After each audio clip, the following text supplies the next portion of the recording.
সরকার জনপ্রতিনিধিদের আশা ছেড়ে দিয়ে ভাঙন প্রতিরোধে নামলেন চেঙ্গাবাসী। চেঙ্গার কাছুমারা মহাচড়ার বাসিন্দারা নিজেদের গাঁটের টাকা এবং শ্রম দিয়ে ভাঙন প্রতিরোধের চেষ্টা করলেন। প্রতি বছরের মতো এবছরের ওই এলাকায় ভাঙনের শতাধিক লোকের বাসগৃহ, কয়েকশো বিঘা জমি, অনেক সরকারি বেসরকারি প্রতিষ্ঠান নদীর জলে তলিয়ে গেছে।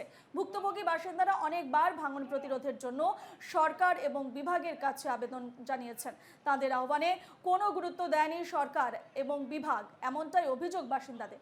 নিরুপায় হয়ে বাসিন্দারা নিজেদের টাকায় মাটি ভর্তি বস্তা এবং জাল দিয়ে প্রতিরোধের চেষ্টা করেন।